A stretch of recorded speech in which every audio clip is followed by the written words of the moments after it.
ونستعينه ونستغفره ونؤمن به ونتوكل عليه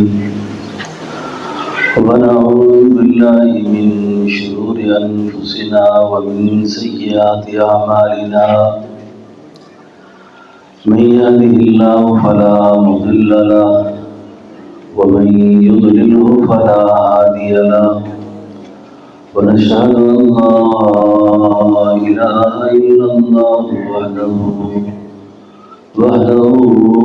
لا شريك له ونشهد أن سيدنا وسندنا وحبيبنا وشفيعنا محمد صلى الله عليه وعلى آله وأصحابه وبارك وسلم.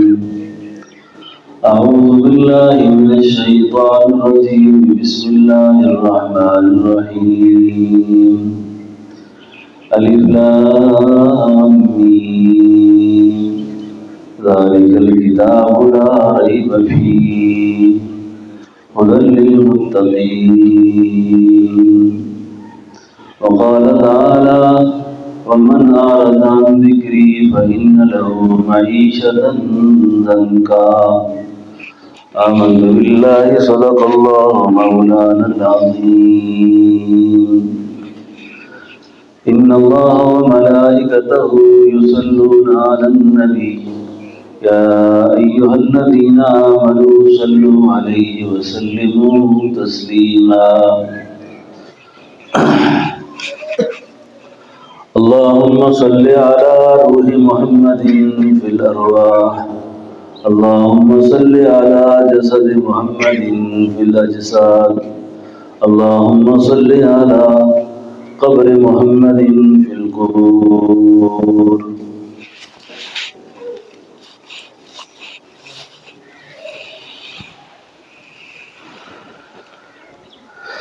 میں نے خطبے کے دوران ایک آیت مبارکہ پڑھی ہے: ان اللہ و ملائکتہ یصلون علی النبی. اس آیت مبارکہ میں اللہ فرماتے ہیں کہ میں اللہ خود اور میرے فرشتے، ملائکہ عربی میں اور فرشتہ فارسی میں،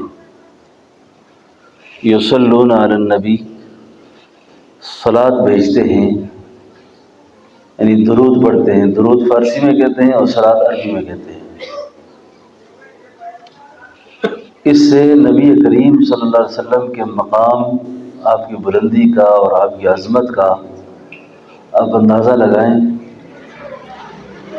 اللہ رب العالمین نماز فرض کرتے ہیں آپ پر، مجھ پر، روزہ، زکوٰۃ، حج، دیگر احکامات، لیکن خود کوئی عمل نہیں کرتے.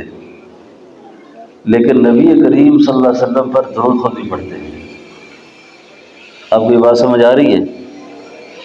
اگر سمجھ آئی ہے تو پھر کہیں نا سبحان اللہ. اللہ کہتے ہیں میں درود پڑھتا ہوں اور میرے فرشتے بھی پڑھتے ہیں.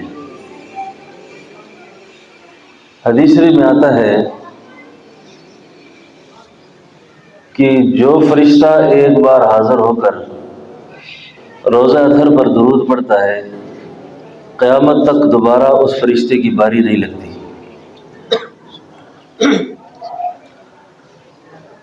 اب آپ بھی، میں بھی، ہمارے اجتماعی کچھ مسئلے ہیں جن میں ہم اکثر پریشان رہتے ہیں.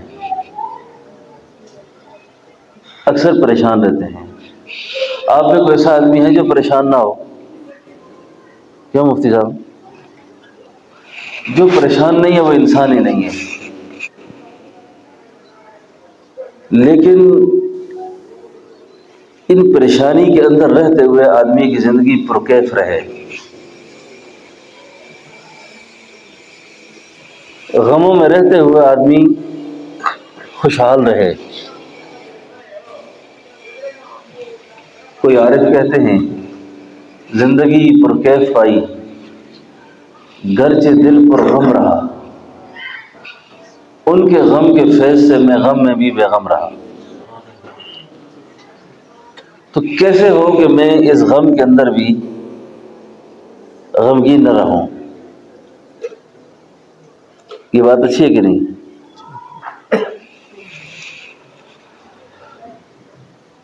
تو کوئی آدمی ایسا نہیں جو پریشان نہیں ہے۔ میں مدینہ طیبہ میں تھا تو اس آیت مبارکہ پر تھوڑا غور کر رہا تھا کہ اللہ کہتے ہیں ان اللہ و ملائکتہ یصلون علی النبی، میں اللہ بھی درود پڑھتا ہوں، میرے فرشتے بھی پڑھتے ہیں۔ پھر باری آ گئی اہل ایمان کی کہ اے ایمان والو آپ بھی پڑھو۔ اب ہم نے کہا ہم کیا پڑھیں؟ ہم وہ الفاظ کہاں سے لائیں گے جن الفاظ سے اس مبارک ہستی پر ہم درود پڑھیں گے؟ تو ہم نے یہ کہا اللہم صلی علی، اللہم اے اللہ آپ ہی ہماری طرف سے پڑھ دیں، اللہم۔ یہاں میں عرض کرتا ہوں اس پریشانی کے عالم میں جو آدمی گناہگار آزمائشوں میں رہتا ہو، اس سے نکلنے کے لیے اللہم سے شروع ہونے والا درود اور انکا حمید مجید پہ ختم ہونے والا درود یہ نہایت تکثیر ہے۔ جتنا ہم اپنی پریشانیوں میں لوگوں کے آگے روتے ہیں نا کہ جی میرا یہ مسئلہ ہے، میرا یہ مسئلہ ہے، میرا یہ غم ہے، کسی کے آگے نہ رو، کسی کے آگے نہ رو۔ جس کے آگے رونے کا حق بنتا ہے اس کے آگے رو۔ دنیا غم تو دیتی ہے، شریک غم نہیں ہوتی۔ جتنا دنیا کے آگے روئیں گے دنیا والے غموں میں اور آپ کو پھنسا دیں گے، آپ کے ساتھ شریک غم نہیں ہوں گے۔ جو آپ کے غموں میں شریک ہے نا، جس کی طرف سے سارے حالات آتے ہیں، آپ اپنا سارا دکھڑا اس ذات کے سامنے رکھیں۔ انسان محتاج ہے، عاجز ہے، یہ کچھ بھی نہیں کر سکتا۔ اب اپنے مسئلے اللہ کے آگے رکھو۔ اب اللہ رب العالمین کو منانے کا، راضی رکھنے کا طریقہ کیا ہے؟ وہ درود پڑھو جو درود اللہم سے شروع ہوتا ہے اور انکا حمید مجید پہ ختم ہوتا ہے۔ اللہم بھی اللہ کے بڑے اسماء میں سے ہے، خدا کا تو نام چھوٹا ہی کوئی نہیں۔ حمید مجید بھی اللہ کے بڑے اسماء میں سے ہیں۔ اب ان دو اسم اعظموں کے درمیان جو شخص دعا کرتا ہے اللہ اس کی دعا کو رد نہیں فرماتا ہے۔ ہمارے اندر ایک بہت بڑی بیماری پیدا ہو گئی ہے۔ بیماری یہ پیدا ہو گئی ہے کہ ذوق دعا ختم ہو گیا ہے۔ ذوق دعا، دعا نہیں ہے مانگنے کا، ذوق ہی نہیں ہے۔ مناجات اور فریاد کرنے کی عادت ہی ختم ہو گئی ہے۔ جس طرح صاحب الغرض مجنون ہوتا ہے، پاگل ہوتا ہے نا اللہ کے آگے، بندہ دنیا میں کسی سے مانگتا ہے پاگلوں کی طرح پھرتا ہے پیچھے، اس طرح اللہ رب العالمین کے سامنے پاگل ہو گئے مانگے۔ اور وہ ذات ہے جو اپنے مانگنے والے پہ بے انتہا خوش ہوتی ہے، بے انتہا خوش ہوتی ہے۔ تو سارے اپنے غم، اپنی پریشانیاں، یہ جو درود شریف کے میں نے آپ سے عرض کیا نا، اللہم سے شروع ہو اور حمید مجید پہ ختم ہو، اس درود کو پڑھ کر التجا کریں۔ اور درود کریم، درود پاک ایک ایسی عبادت ہے، یہ پڑھتے ہی اللہ قبول فرما دیتے ہیں۔ حدیث شریف میں آتا ہے کہ سیدنا حضرت عبد الرحمن بن عوف رضی اللہ عنہ ایک باغ میں چل رہے تھے اور اللہ کے حبیب صلی اللہ علیہ وسلم کو کہتے ہیں کہ میں نے دیکھا کہ آپ نے ایک مقام پر کھڑے ہو کر نماز کی نیت باندھی، اور جب آپ نے نماز کی نیت باندھی تو آپ نے بہت طویل قیام کیا، طویل رکوع کیا، لمبا سجدہ کیا۔ جب آپ نماز سے فارغ ہوئے میں نے عرض کیا حضور میرے ماں باپ آپ پر قربان ہوں، آج آپ نے بہت لمبی نماز پڑھی، طویل قیام کیا، آپ نے رکوع کیا۔ فرمایا عبد الرحمن میرے پاس جبریل آئے تھے اور جبریل امین نے آ کر یہ بات کہی ہے اے میرا محبوب، اللہ فرماتے ہیں جو شخص آپ پر ایک بار درود پڑھتا ہے میں رب اس کو 10 رحمتیں بھیجتا ہوں، 10 گناہ اس کے معاف کرتا ہوں اور اس کے درجات کو بلند کرتا ہوں۔ تو اللہ کے حبیب فرمانے لگے عبد الرحمن میں نے اس شکریہ کے طور پہ نماز پڑھی ہے۔ ہمارے بے شمار مسائل ایسے ہیں، بے شمار کا کیا اگر سارے مسئلے ایسے ہیں جن کے حل اسی وقت بیٹھے ہوئے اسی جگہ پہ موجود ہیں، ہم ہیں کہ در در کی ٹھوکریں کھاتے ہیں، کوئی سمجھ نہیں آتی کیا کر رہے ہیں،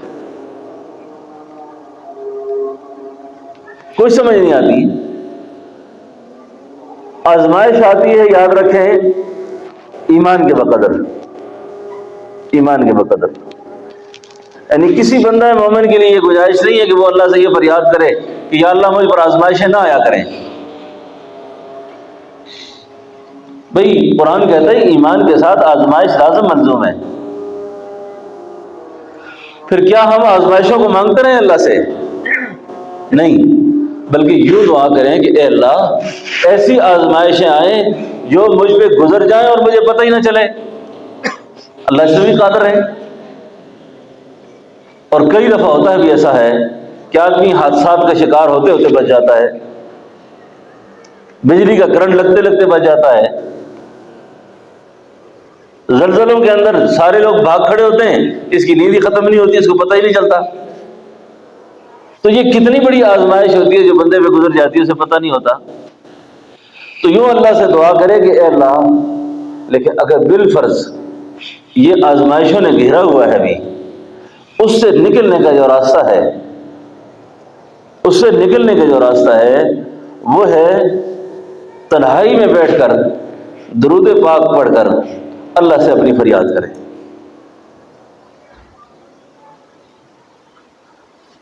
اصل میں ہمارے ہاں مانگنے کا رجحان ختم ہو گیا ہے، مانگنا نہیں آتا ہمیں۔ قرآن کریم میں اللہ رب العالمین گزشتہ انبیاء کا ذکر کرتے ہیں، علماء موجود ہیں، مفسرین کی زبان میں سو کہتے ہیں دلائل نقلیہ کا ذکر کرتے ہیں کہ تاکہ گزشتہ انبیاء کے واقعات کو پڑھو۔ ہم بچوں کو قرآن پڑھا لیتے ہیں، خود بھی پڑھتے ہیں، جیسے ابھی مفتی فاروق صاحب فرما رہے تھے رمضان میں تلاوت کریں، تدبر قرآن ختم ہو گیا، فکر قرآن ختم ہو گیا کہ قرآن مجھ سے کیا بات کر رہا ہے۔ بڑے افسوس کے ساتھ یہ بات کرنی پڑتی ہے کہ بھری مسجدوں کے اندر نمازی امام صاحب جب تراویح پڑھاتے ہیں تو کہیں گے جی اگلے میں سجدہ ہے جی، بھئی یہ بتانے کی ضرورت نہیں تھی کہ آگے سجدہ آ رہا ہے۔ یعنی اتنا تو قرآن سے تعلق ہو کہ قرآن کے جتنے سجدے ہیں وہ تمہیں پتہ ہونے چاہیے، کم از کم مضامین قرآن کا پتہ ہونا چاہیے کہ مجھے اگر زیادہ سمجھ نہیں ہے اتنا تو پتہ ہو کہ جو امام پڑھ رہا ہے اس وقت اس قرآن کا کون سا مضمون بیان ہو رہا ہے، اس میں اللہ مجھ سے کیا مخاطب ہے۔ تو تدبر قرآن کے حوالے سے یہ ایک الگ مضمون ہے، پوری بحث ہے کہ بندے کو سیکھنا چاہیے۔ آپ لوگ تو بہت خوش قسمت ہیں، علماء کا مساجد کا ایک جال ہے دائیں بائیں، اور اپنے اوقات نکال کر ان کے پاس آ کر بیٹھیں، ان کے دروس میں شرکت کریں، ان سے استفادہ کریں۔ خیر، گزشتہ انبیاء کا ذکر۔ اب یونس علیہ السلام سے زیادہ کوئی پریشان ہے؟ ایوب علیہ السلام سے زیادہ کوئی پریشان ہے؟ زکریا علیہ السلام سے زیادہ کوئی پریشان ہے؟ یہ گزشتہ نبیوں کے ذکر ہیں اور گون پریشانیوں میں ہیں وہ۔ اگر آپ اس میں ایوب علیہ السلام کو دیکھیں نا، آج کی بیماریوں کے اعتبار سے، آج کی پریشانیوں کے اعتبار سے، تو میں سمجھتا ہوں کہ ایوب علیہ السلام سے زیادہ بیمار کوئی نہیں۔ آپ صاحب فراش ہو گئے ہیں۔ معذرت کے ساتھ یہ قصہ کہانیوں کی کتابوں میں لوگ ایسے غلط جملے لکھ دیتے ہیں، غلط باتیں لکھتے ہیں، اس سے احتراز لازم ہے کہ نعوذ باللہ ایوب علیہ السلام کے جسم میں کیڑے پڑ گئے تھے۔ یہ عصمت انبیاء کے خلاف ہے، ایسی باتیں نہیں کرنی چاہیے، ایسی بات لکھنی بھی نہیں چاہیے۔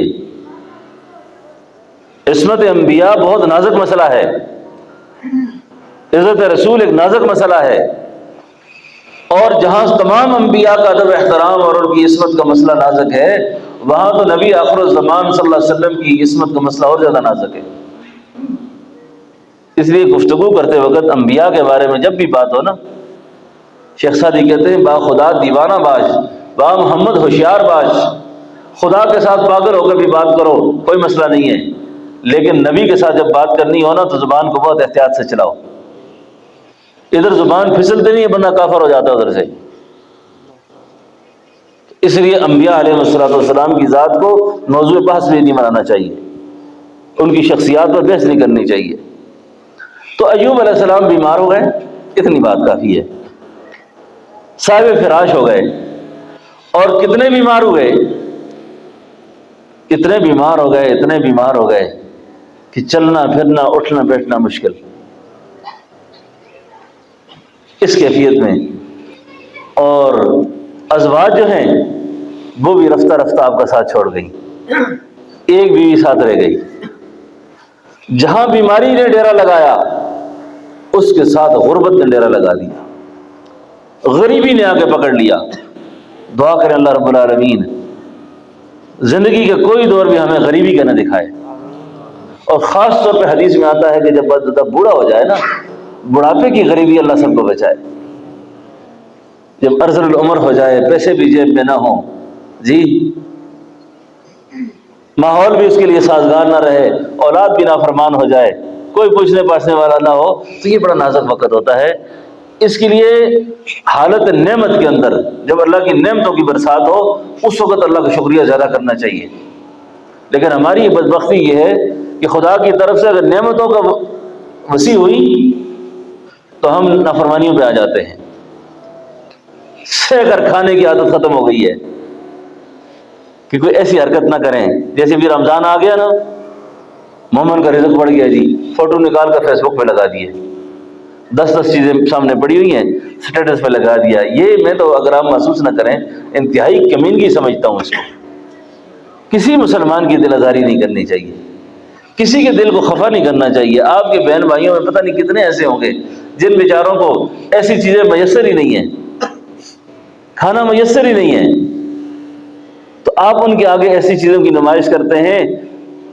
میں نے اللہ والوں سے سنا ہے، جو میرے شیخ تھے فرمایا کرتے تھے بندے کو اپنے عمل سے اور اپنی کردار سے، اپنی شخصیت کی اٹھان سے کبھی کوئی ایسا کام بھی نہیں کرنا چاہیے جس سے معاشرے میں اس کے حسد پیدا ہو جائیں، اس سے لوگ حسد کرنے والے پیدا ہو جائیں. ایسا کام نہیں کرنا چاہیے. خیر یہ اپنی جگہ ایک مضمون ہے. ایوب علیہ السلام بیمار ہیں، پریشان حال ہیں، اور ایوب علیہ السلام کی بیماری اور پریشانی کس قدر زیادہ ہے.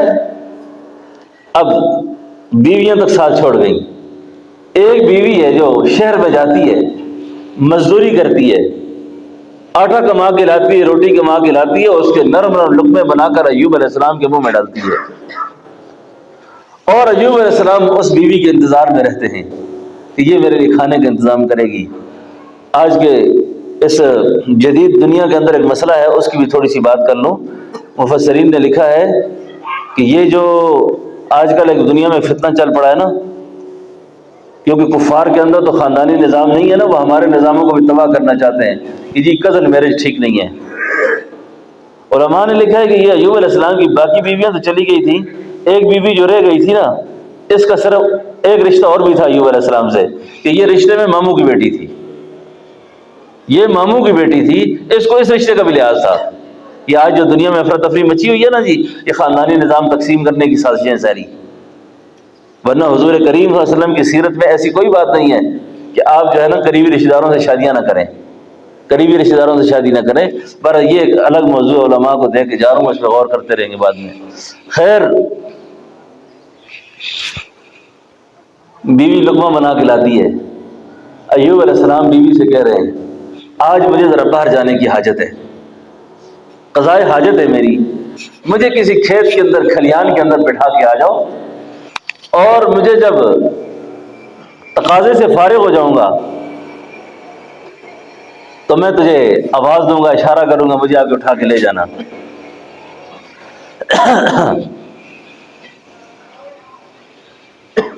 یاد رکھیں ایک بات، قبولیت دعا کا جو وقت آتا ہے نا، قبولیت ہے تو اس دعا کے وقت میں اللہ تعالیٰ داعیہ دعا پیدا کر دیتے ہیں۔ اب فیصلہ دعا کی قبولیت کا ہو چکا ہوتا ہے، اب اللہ اس کو مانگنے کی کہتے ہیں کہ مجھ سے مانگے، اور اللہ کا بندے کا جب رب شروع ہوتا ہے نا تو اللہ اپنے بندے کے مانگنے کی ادا کو بہت زیادہ پسند کرتے ہیں، بہت زیادہ پسند کرتے ہیں۔ اب یہ قرآنی دعا ہے، اب ادھر سے شفا کے فیصلے ہو گئے، ادھر سے اللہ کا پیغمبر کہتا ہے، کیا دعا ہے؟ رب انی مسنی الضر وانت ارحم الراحمین۔ فریاد شروع ہو گئی، شفا مانگ رہے ہیں اللہ سے۔ اللہ آگے سے کہتے ہیں میرا پیغمبر اور کچھ برجلک، اور کچھ برجلک کا معنی پنجابی میں ہم یہ کریں گے، ہماری ہندکو زبان میں کریں گے ذرا کھری مار، ذرا اور کچھ برجلک ذرا کھری مار۔ اللہ کا پیغمبر کہتا ہے میں تو کھری مارنے کی پوزیشن میں بھی نہیں ہوں، ایڑی نہیں رگڑ سکتا زمین پر۔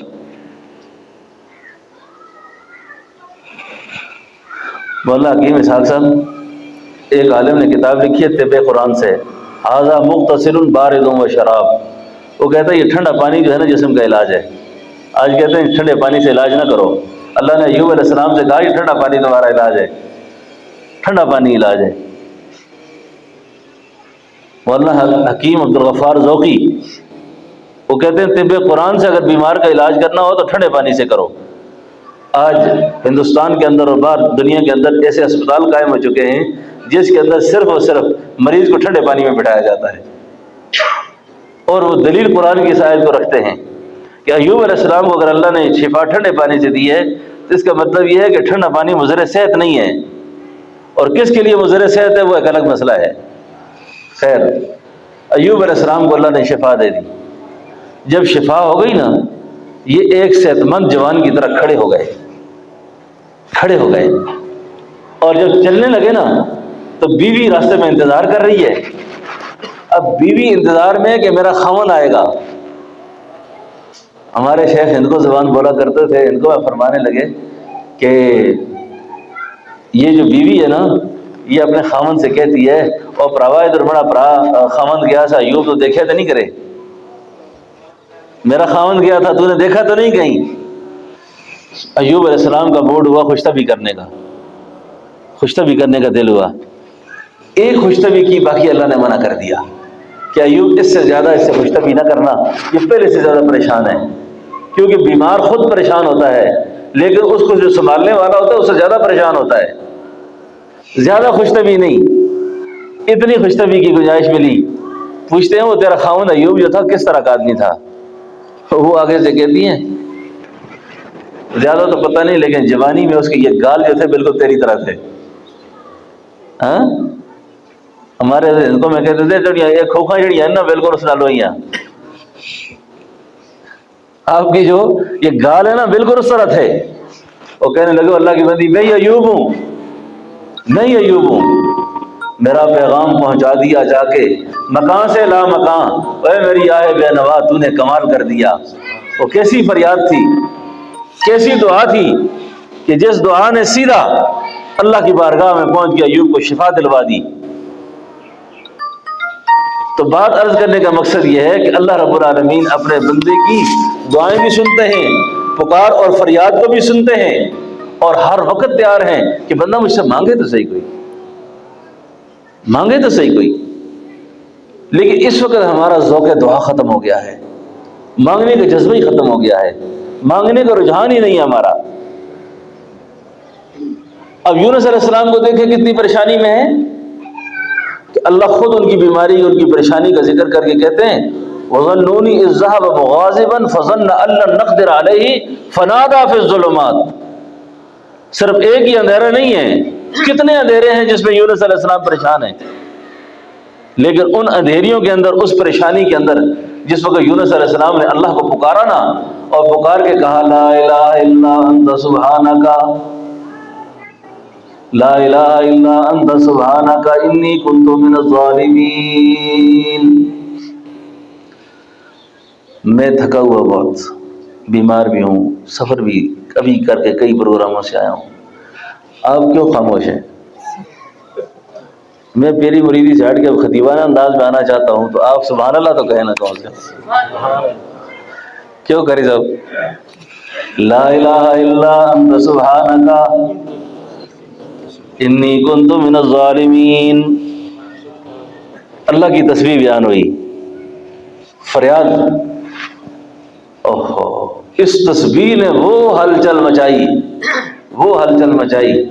کہ یونس علیہ السلام کو اللہ نے کیا کہا؟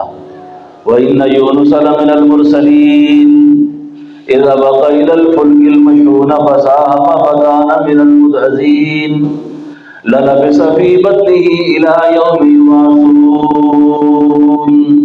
اور میرا مچھلی والا پیغمبر، اگر تو مچھلی کے پیٹ کے اندر میری تسبیح نہ کرتا، مجھے یاد نہ کرتا، تو کیا ہوتا؟ قیامت تک تو مچھلی کے پیٹ میں رہتا. تو میں اپنی اس پہلی بات کی طرف آ رہا ہوں کہ آپ آزمائشوں سے نکلنا چاہتے ہیں، پریشانیوں سے نکلنا چاہتے ہیں، تو وہی کام کرنے ہوں گے جو اللہ کے پیغمبروں نے کیے. جو اللہ کے پیغمبروں نے کیے، تو یہ پیغمبر کا طریقہ ہے کہ حالات سے نکلنے کے لیے، آزمائشوں سے نکلنے کے لیے آپ اللہ سے رجوع کریں، اللہ تعالیٰ سے اپنا تعلق کو مضبوط رکھیں. یہی قرآن کا پیغام ہے، یہی قرآن کی دعوت ہے، یہی قرآن چاہتا ہے کہ تم اپنے تعلق کو اللہ سے مضبوط کرو، اللہ جل شانہ سے مضبوط کرو. اور یقین جانیں اس وقت ہمارے تعلق سب سے مضبوط ہیں، تمہ لگا ہوا ہے، امیدیں لگی ہوئی ہیں. ایک بزرگ تھے، فرمایا کرتے تھے آج کل جو اپنے آپ کو موحد کہتے ہیں نا، یہ بھی پورے موحد نہیں ہیں. فرمایا کرتے تھے کوئی چال سے شرک کرتا ہے، کوئی کال سے شرک کرتا ہے، کوئی حال سے شرک کرتا ہے. کسی دنیا دار مالدار کو دیکھ کر اپنے آپ کو اس طرح کر دینا، مطلب کہ بہت ہی غریب مسکین ہے یہ مجھے میرے مسئلے حل کر دے، میرے اس سے کچھ مل جائے مجھے. کال دینا شروع کر دینا، اور یہ بڑے حالات یہ کہ خراب ہیں سارے جی، وہ مسئلہ ٹھیک ہی نہیں ہے، غریبی ہے، پریشانی ہے. یہ بندہ مومن کی شان نہیں ہے، یہ شان ہی نہیں. میں نے اللہ والوں سے سنا ہے کہ کسی پریشانی میں 3-4 بار اگر آپ کو کسی سے سفارش کرانی پڑے تو کراؤ، کہو، یاد کراؤ، پھر یاد کراؤ، چوتھی بار کے نا شرک ہے، چوتھی بار کے نا پڑ جانا پیچھے. اور نہیں منظور اللہ کو، اگر ہوتا تو اس کے دل میں آ جاتا، تیرا مسئلہ کوشش کر لیتا. نہیں، اللہ کو منظور نہ کرو، پیچھے کسی کی پڑھو. اپنے معاملات اللہ سے سیدھے کرو، اپنے تعلقات اللہ سے سیدھا کرو. اور یقین جانیں جب بندہ ایک کا ہو جاتا ہے نا، ساری پریشانیوں سے اللہ اس کو آزاد کر دیتے ہیں، سارے غموں سے نکل جاتا ہے، سارے دکھ اللہ اس کے کافور کر دیتے ہیں. تو اس لیے ایک تو اللہ جل شانہ سے مانگنے کا ذوق پیدا کرے. آپ کو میں ایک شعر سنا دوں. مفکر اسلام مولانا ابو الحسن ندوی ایک بڑے بزرگ گزرے ہیں، بڑے عالم گزرے ہیں. ان کی ایک بہن تھی، وہ جوانی میں بیوہ ہو گئی تھی، بڑے غم سہے اس نے، بڑے دکھ دیکھے. علی میاں اپنے سفر نامہ حج میں لکھتے ہیں کہ میں میرے ساتھ حج پہ چلی گئی. حج پہ گئی تو بوڑھی ہو گئی تھی، ضعیف ہو گئی تھی. تو مجھے کہنے لگی، بھائی مجھے ملتزم کعبہ پہ لے جاؤ، کعبے پہ لے جاؤ، کعبے پہ لے جاؤ مجھے. اور وہاں جا کر ندوی خاندان، بہت ذہین خاندان تھا، بڑا نیک خاندان تھا، بڑے علمی خاندان تھا. کہنے لگے جس وقت اس نے لپٹی نے وہاں جا کر دعا کرو اللہ تعالیٰ یہ موقع زندگی میں ہمیں بھی نصیب کرے. سارے دکھ بندہ کعبے میں رکھتا ہے جا کر. اور آپ کو میں اس شعر سے پہلے ایک قصہ سناؤں. میں خود ایک دفعہ وہاں کھڑا تھا، تو اسی جگہ پر ایک نوجوان روتا ہوا آیا میرے پاس. پنجابی میں مجھے کہتا ہے کہ حضرت میرا کامہ بھی گم ہو گیا ہے، پیسے بھی دیکھ پہ نہیں، بیٹ بھی گم ہو گئی ہے، بہت پریشان ہوں، کفیل بڑا سخت ہے، روئے میرے آگے. میں نے کہا میرے آگے کیا روتے ہو، یہ تو رونے کی جگہ ہے. میں سیدھے پکڑ کے لے گیا اس کو، ادھر پکڑ اس خلاف کو، رو ادھر. میں کھڑا ہوں ادھر ہی، اس کو میں نے صحیح رلایا ادھر. مانگ اللہ سے.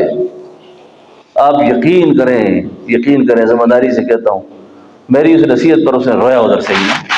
اور میرے اللہ میرا کامہ گم ہو گیا، پیسے گم ہو گئے، تو ہی میری کو مہربانی کر دے، یہ کر دے، وہ کر دے، بس لگا رہا وہ۔ جب فارغ ہوا نا تو میں نے اس کو قاعدہ، میں اس کو مکتبہ مفقودات میں لے کے چلا گیا، جہاں گمشدہ سامان پڑے ہوتے ہیں وہاں لے کے چلا گیا۔ وہاں لے کے گیا تو میں نے کہا اس کی درخواست لکھا ہوں ادھر کہ بھائی اس کی سامان گم ہو گیا ہے، تو وہ اٹھا کے مل جائے تو دے دیں، کیونکہ حرم کے اندر گری پڑی چیز کا اٹھانا شرعاً جائز نہیں ہے۔ تو اس سے چوری نہیں ہوا تھا، اس سے کہیں وہ بیلٹ کھل گیا، گم ہو گیا اس کا۔ جس وقت اس کو میں لے کر گیا نا، وہاں شیشے کے اندر میں نے اس شرطے کو کہا کہ اس آدمی کا یہ مسئلہ ہے۔ اس آدمی نے اس طرح دیکھا نا، اس کا کامہ میں پڑا ہوا تھا، وہ بھی اس کا بٹوا، پیسے، بیلٹ سب اٹھا کے دے دی، یہ لو۔ وہ مجھے دیکھے، میں نے کہا مسئلے اس طرح حل ہوتے ہیں، یہ لو۔ تو جب مسئلہ پیدا ہو گیا، اب جو حرم نہیں جا سکتا نا، یہ ایک مناجات ہے صلی اللہ علیہ کے مجھے یاد آ گئے۔ کہنے لگے علی میاں کی وہ بہن کہتی ہے، جب غلاف پکڑا اس نے نا، اس نے بڑا عجیب کہا، اس نے کہا بندہ نواز میری منت کی لاج رکھ لے، میری نہیں تو اپنی رحمت کی لاج رکھ لے۔ بندہ نواز میری منت کی لاج رکھ لے، میری نہیں تو اپنی رحمت کی لاج رکھ لے۔ کب سے کھڑی ہوں میں، کب سے لیے کھڑی ہوں میں کاسہ گدائی، اب تک ملا نہ مجھ کو اور شام ہونے کو آئی۔ کب سے کھڑی ہوں میں یا رب امید کے سہارے، یہ دن نہ جانے میں نے کس طرح سے گزارے، یہ دن نہ جانے میں نے کس طرح سے گزارے۔ ہے باب یہ کرم کا خالی نہ پھیر یا رب، ہے باب یہ کرم کا۔ یہ مسجدیں بیت اللہ کی بیٹیاں ہیں، رات کو تھک جاؤ نا، آؤ ادھر اور کھڑے ہو کر یہ فریاد کرو، ہے باب یہ کرم کا خالی نہ پھیر یا رب، دینا اگر ہے تجھ کو تو پھر کیوں دے رہے یا رب۔ نواب بھوپال جو تھا نا، وہ خط لکھتا ہے ابوالحسن ندوی کو، علی میاں رحمۃ اللہ علیہ خط لکھ کر کہتا ہے جب کسی مشکل میں پھنس جاؤں نا تو تمہاری ہمشیرہ کی یہ اشعار رات کو پڑھ کے اللہ سے دعا کرتا ہوں، اللہ میرے مسئلے حل کر دیتا ہے، اللہ میرے مسئلوں کو حل کر دیتا ہے۔ تو دوستو، یہ اصل موقع جو یہ ختم قرآن کا یا بچوں کے پڑھنے پڑھانے کا جو ہوتا ہے نا، یہ قبولیت دعا کا ہوتا ہے، قبولیت دعا کا ہوتا ہے۔ اس موقع پر ہم اللہ سے اپنی دعائیں مانگیں، فریاد کریں اللہ کے سامنے، اور اللہ کے سامنے اپنے سارے مسئلے کھول کے رکھیں۔ اللہ سے کوئی شرم نہ کیا کرو، کوئی شرم نہ کیا کرو، کوڑی سے لے کے کروڑ تک مانگو اللہ سے، جتنا مانگ سکتے ہو مانگو، اور کبھی بھی چھوٹے دل سے نہیں۔ اپنے لیے بھی مانگو، اپنے بہن بھائیوں کے لیے، ساری امت کے لیے مانگو، فلسطین والوں کے لیے مانگو، غزہ والوں کے لیے مانگا کرو، اور ساری انسانیت کو دعا میں یاد رکھا کرو۔ حدیث میں آتا ہے کہ ایک فرشتہ جب ایسا ہے جو آپ کسی کے لیے دعا کرتے ہیں نا، وہ آگے سے کہتا ہے ایک ہم خدا میری دے رہے، دوسری میرے پڑوسی کی دے، اور وہ میرے فائدہ اس کو ہو، تو دونوں آنکھیں میری کیوں جائیں؟ خدا اس کی بھی آنکھ مانا کرے نا۔ تو فرمایا بیٹا جب تک تیرے اندر سے یہ بیماری نہیں کرے گی نا، اس طرح یہ نہیں ہوتا کہ ایسے ہوگا۔ جس وقت تک کسی مسلمان کے ساتھ حسد ہوگا نا، حسد ہوگا، تو کسی کی بڑائی بڑوتی کو دیکھ کر تیرا دل جب ناراض ہوگا نا، تو گویا اللہ کی ذات پر گلا کر رہا ہے، اللہ کی ذات پہ شکوہ کر رہا ہے کہ خدایا تو نے اس قاری صاحب کو اجھت کر دیا، مجھے کیوں نہیں کیا؟ بات سمجھے نا؟ تو اس لیے یہ ایک بیماری ہے، جب حسد کی بیماری لگ جائے تو کسی کے ساتھ حسد کرنا، یہ اللہ کی ذات کو گلا کرنا ہے، شکوہ کرنا ہے کہ تو نے خدایا اس کو کیوں دے دیا، مجھے کیوں نہیں دیا؟ اس طرح کیا کریں؟ نہ قسم نہ بینہم معیشۃ الحیات الدنیا، یہ تقسیم ہے اللہ کی، تقسیم میں آپ کو اس طرح کر دیا، اس کو اس طرح کر دیا۔ آپ کے پاس جو کچھ ہے آپ کا کمال نہیں، اس کے پاس جو کچھ نہیں ہے اس کی کمزوری نہیں، بس یہ تقسیم میں خداوندی ہے، یہ اللہ کی کیا ہے؟ تقسیم ہے، اللہ کی تقسیم ہے۔ تو اپنے اللہ کی تقسیم میں راضی رہنے سے بھی آدمی کو بہت سکون ہوتا ہے۔ ایک اللہ والے کی خدمت میں ایک آدمی نے عرض کیا، حضرت یہ انزائٹی کیا ہوتی ہے، ٹینشن مجھے بہت رہتی ہے، اس کا کیا علاج ہے؟ یہ انزائٹی جو ہے نا، ٹینشن، پتہ کیا ہے، یہ جب بندے کی اور خدا کی مرضی میں اختلاف ہو جائے نا، پھر ایسا بھی ہو جاتا ہے۔ اللہ کی مرضی اور ہو، بندے کی مرضی اور ہو، اللہ کچھ چاہتا ہے، بندہ کچھ چاہتا ہے، تو اس میں جب اختلاف ہو جاتا ہے نا، پھر اسے بھی مریض ہو جاتا ہے۔ تو آسان حل یہ ہے کہ دو زندگیاں ہیں، ایک کا نام ہے تجویز، ایک کا نام ہے تفویض۔ تجویز کی زندگی کیا ہے پتہ ہے؟ تجویز کی زندگی یہ ہے کہ میرے پاس گاڑی اتنی اچھی ہونی چاہیے، میرے پلاٹ اتنے ہونے چاہیے، میرا گھر اتنا اچھا ہونا چاہیے، اور میری ملازمت ایسی ہونی چاہیے، میری بیوی ایسی ہونی چاہیے، بچے ایسے ہونے چاہیے۔ یہ تفویض ہے، تجویز ہے، اور تجویزوں پہ چل کے ساری زندگی بندہ پریشان رہتا ہے، ساری زندگی پریشان رہے گا۔ اور تفویض والی زندگی کیا ہے؟ خواجہ غلام فرید اللہ والوں کو مانتے ہیں کہ نہیں مانتے ہو؟ مانتے ہو کہ نہیں مانتے؟ اللہ والوں مانا تو اچھا ٹھیک ہے نا۔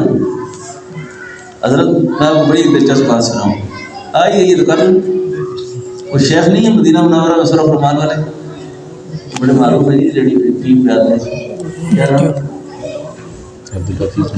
مظفر، یہ میرے ساتھ تھے، مدینہ منورہ کی گلی میں مل گئے مجھے دیکھ کے کہتے ہیں کہ لگتا ہے وہ پاکستانی پی رہے ہیں، ایسی بات اگر ہم بھی پی رہے سمجھ لے سارے گیا اس کو۔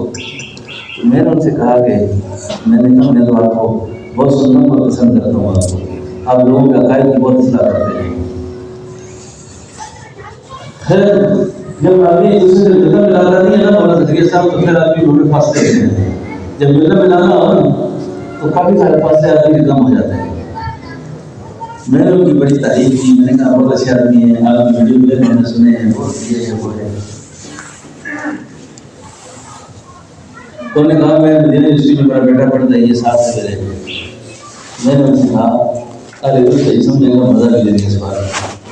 میں نے ان سے کہا حضرت آپ مدینہ طیبہ میں نہیں، میں بھی اپنے بیٹے کا داخلہ یہاں یونیورسٹی میں کر رہا ہوں، آپ کا تھوڑا سا وسیلہ چاہیے، آپ کو تھوڑا سا وسیلہ چاہیے۔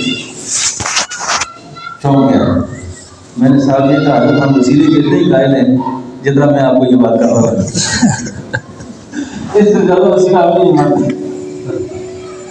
آپ یہ فیل کریں جی کیا مظفر کے وجہ سے مصیبت میں پھنس گیا ہوں میں، سمجھے حضرت؟ میں نے کہا حضرت بات یہ ہے، یہ ہم بھی سب اللہ والوں کو مانتے ہیں، آپ کو اس کا اس لیے کر رہا ہوں، ولیوں کو ولی مانتے، خدا نہیں مانتے، اللہ کے اپنے کام ہیں، اس میں کسی کی کوئی مداخلت نہیں ہے۔ تو میں نے کہا ہم وسیلے کے اتنے ہی قائل ہیں جتنا آپ قائل ہیں، یہ ضرورت پڑی ہے تو ہم آپ سے سفارش کرا دیں، جیسے ہمارے یہ بزرگ بیٹھے ہوئے نا سامنے، آپ کا نام کیا ہوگا؟ سیاح صاحب۔ یہ سیاح صاحب میرے بڑے پرانے دوست ہیں، شاید اس مجمع میں بیٹھے ہوئے جتنے لوگ ہیں نا، حضرت مولانا اسحاق صاحب ہماری مسجد سے اوپر تاریں گزر رہی تھی، تاریں، اور ناممکن سے کام لگ رہا تھا بظاہر، یہ ان کے بڑا کام ہے، ہمارے مدرسے کے ساتھ بڑا تعاون ہے، لوگ پھر کے مر جاتے ہیں، دوڑ کے مر جاتے ہیں، اللہ نے گزارش خیر میں آپ کو دعا میں یاد رکھتا ہوں، کو ایک سادہ کاغذ کو دے کر میں آیا، اس سادے کاغذ کے بعد سارا کام اللہ نے ان کے ذریعے کروا دیا۔ تو ہم کتنے وسیلے کے قائل ہیں ان کو پتہ ہے، کتنا ہی وسیلہ ہو جاتا ہے، زیادہ وسیلہ ٹھیک ہے۔ اللہ رب العالمین کو ہدایت خیر فرمائے، اور آپ سب کو یہ قاری مدرسہ ماشاءاللہ ہمارے اس علاقے میں بہت لائق استاد ہیں، بڑے اچھے مدرس ہیں، بڑا اچھا قرآن پڑھانے والے ہیں، کئی مولانا صاحب صاحب قرآن پڑھایا کرتے تھے، اور ماشاءاللہ اللہ نے بہت جگہ دی ہے۔ تو یہ ہم سب لوگ اس بچوں کو دیکھتے ہیں نا، ان بچوں کو یہ محنت کے نتیجے میں تیار ہوا ہے۔ مجھ سے کوئی پوچھے قرآن کریم کسی کو یاد کرانا سب سے مشکل ترین کام ہے، دماغ لگتا ہے، دماغ صبح اٹھ کے رات تک بیٹھنا پڑتا ہے۔ یہ جو قرآن کریم کی آیت ہے نا، وَلَقَدْ يَسَّرْنَا الْقُرْآنَ لِلذِّكْرِ فَهَلْ مِن مُدَّكِرٍ، یہ فہم قرآن ہے، فہم قرآن آسان ہے، باقی زیر زبر پیش کی رعایت رکھنا، اس کو یاد رکھنا یہ بڑا مشکل کام ہے۔ ہمیں یہ چاہیے کہ ہم اپنی اولادوں کو قرآن کریم سے وابستہ کریں، قرآن کے ساتھ ان کا تعلق جوڑیں، اور جتنا بھی بچوں کا قرآن کے ساتھ تعلق جڑے گا یہ ہماری نجات کا ضامن بنیں گے۔ اور جو لوگ قرآن بچے نہیں پڑھ سکتے نا، ان کو چاہیے کہ وہ مدرسے کے ساتھ ایک تعلق رکھیں، مدرسے کے ساتھ ایک تعلق رکھیں، ان بچوں کی معاملت کیا کریں، بچوں کے ساتھ خدمت کا معاملہ کریں۔ اور میں آپ کو پوری یقین سے بات کر رہا ہوں اور بڑے اہتمام سے بات کر رہا ہوں، اللہ تعالیٰ حرمین کے سبب اکثر لے جاتے ہیں۔ میں اکثر وہاں دعا کر کے اپنے مقتدیوں کو اور اپنے اہل تعلق کو یاد کرتا ہوں، اور کئی بار دل میں خیال آتا ہے کہ ان سے زیادہ ان کی اولادوں سے زیادہ عمل میں کام آئے۔ میں ان کی اولادوں کو جانتا ہوں، مجھوں کو تیر لگایا، کاٹنے کے کپڑے پہنے، اس کو گاڑیاں اسٹارٹ کی نہیں چلے گئے، کبھی شاید خدا کا نام بھی لیتے ہوں، اور ہمیں بھی وہ زمینیں دے کر نہیں گئے، صرف کبھی وہ مدرسے میں پڑھتے تھے، شفقت سے دیکھ لیتے تھے، کبھی 10-20 روپے ہدیہ دے دیا، کبھی اچھے طریقے سے پوچھ لیا۔ یقین جانے یہ علماء کرام کے سامنے بیٹھے ہیں، ان سے زیادہ ہمارے استاد سید امام نبی صاحب رحمۃ اللہ علیہ فرمایا کرتے تھے، ان سے زیادہ شفیق انسان دنیا میں کوئی نہیں۔ یہ قرآن پڑھنے والے، ان کے سینے میں بغض نہیں ہوتا۔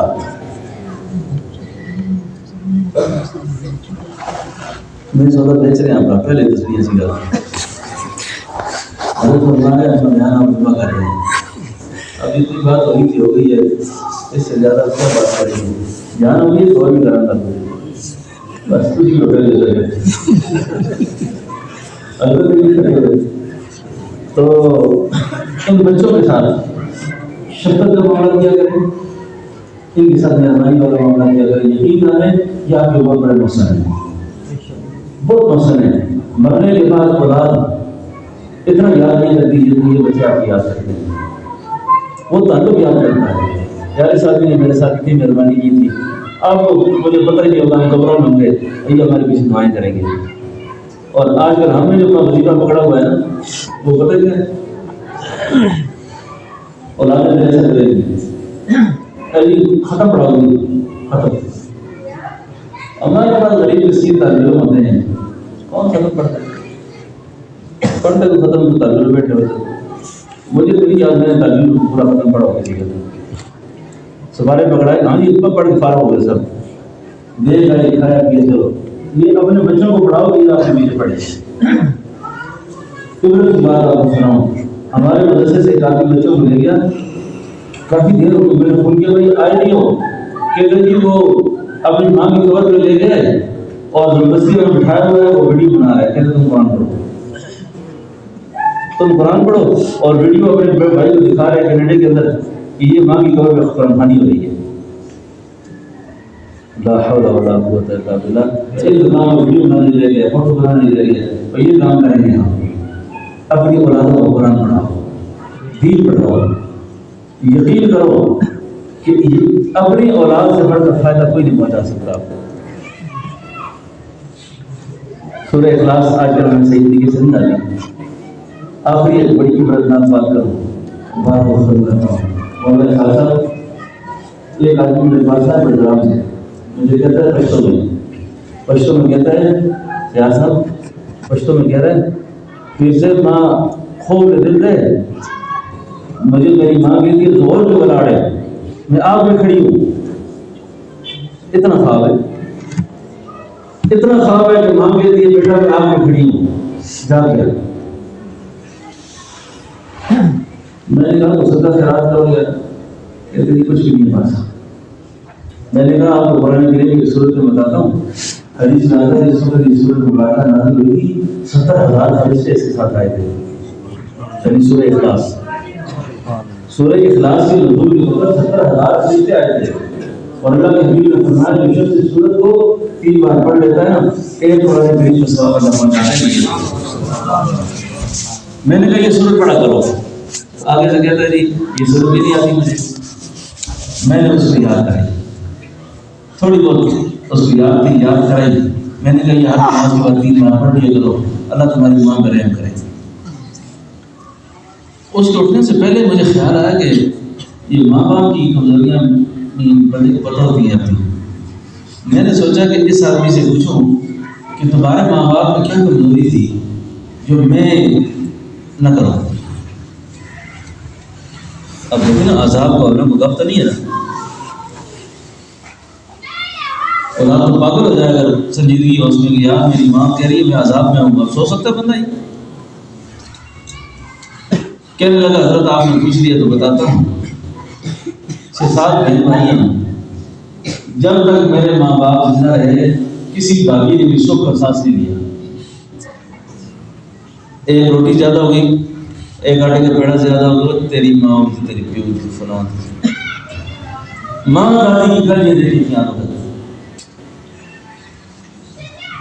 عطا اللہ شاہ صاحب بخاری رحمۃ اللہ علیہ فرمایا کرتے تھے یہ جو بچیاں آٹا گونتی ہیں نا، اس آٹے میں ان کے آنسو شامل ہوتے ہیں، بکواسیں نہ کیا کرو، گالیاں نہ دیا کرو، اور کامل مرد اپنے آپ کو سمجھتے میں مرد ہوں، بیوی کو گالی دے کر، بیوی کو مار کے، یہ کوئی مردانگی نہیں ہے، یہ تو کمینے آدمی کی علامت ہے کہ جو گالیاں دیتا ہوں۔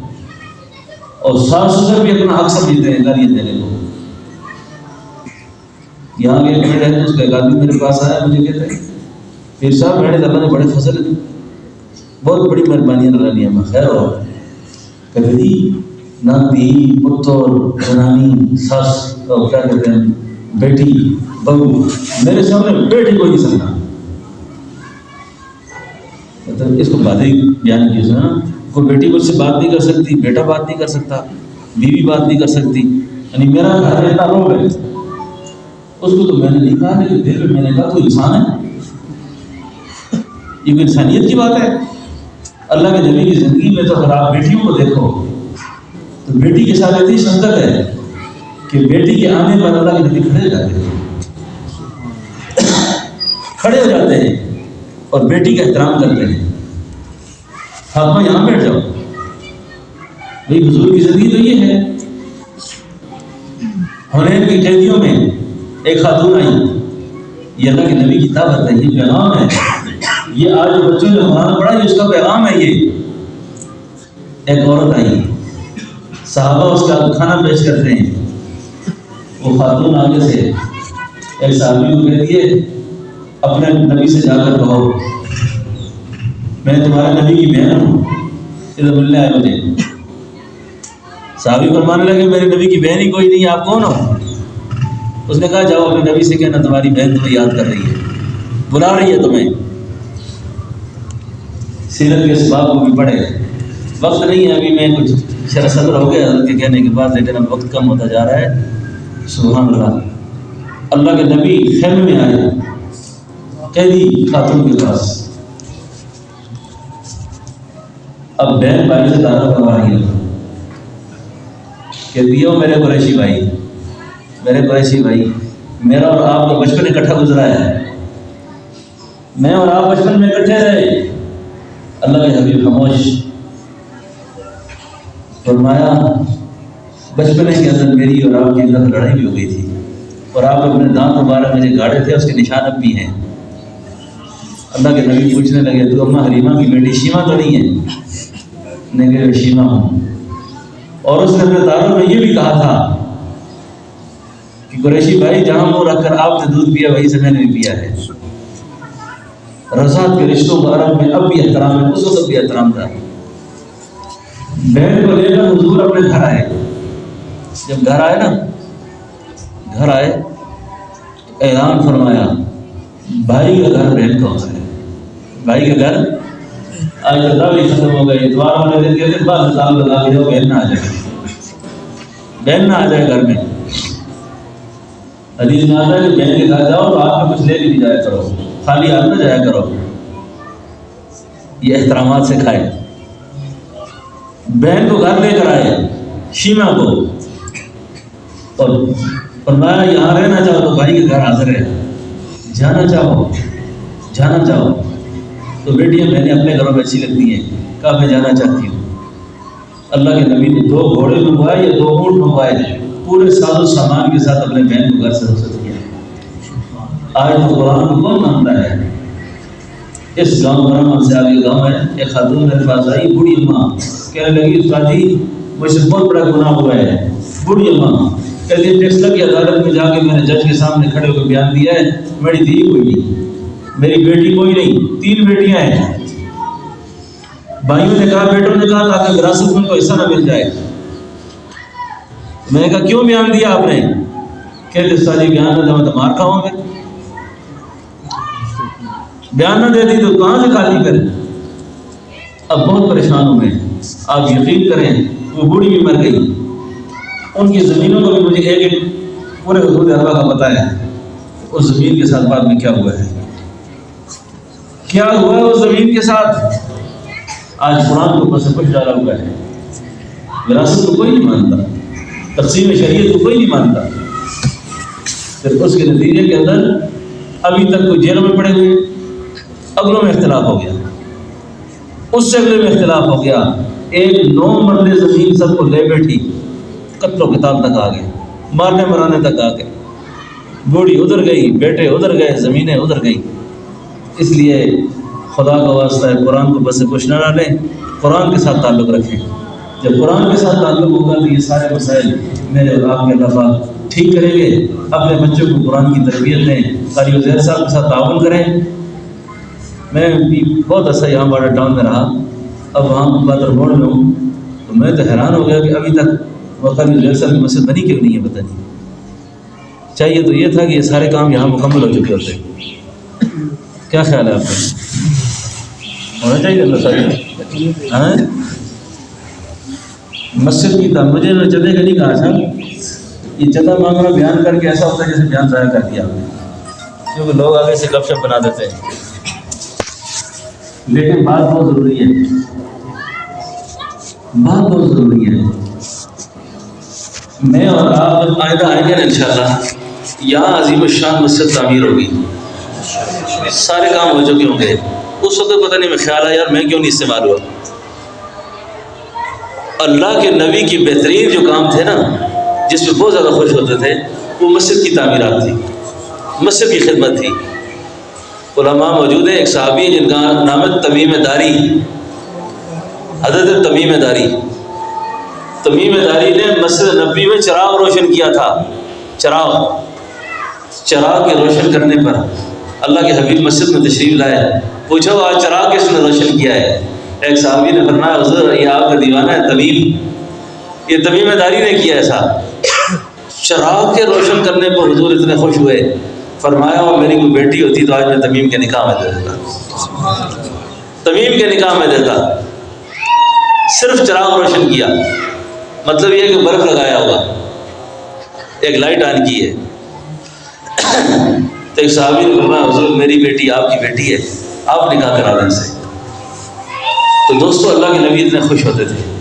تو اس مسجد کے سفیر بن جاؤ. اچھا سفیر بن جاؤ، اپنے بہن بھائیوں کو دوست احباب کو ترغیب دیا کرو. ایک مسجد بن رہی ہے، اس کے اندر اپنا اپنا حصہ ڈال دیں، اپنا حصہ ڈال دیں. تو انشاءاللہ جب اپنا حصہ آپ سارے ڈال دیں گے نا، تھوڑا تھوڑا ایسا ہوگا، اللہ کرے گا یہ مسجد تعمیر ہو جائے گی، یہ مدرسہ مکمل ہو جائے گا، یہ کام چلتا رہے گا. ٹھیک ہے نا؟ انشاءاللہ تعاون کریں گے نا قاری صاحب کے ساتھ. اللہ تعالیٰ سب کو جزائے خیر نصیب فرمائے. ربنا تقبل منا انک انت السمیع العلیم وتب علینا انک انت التواب. ٹھیک ہے. کتنی دیر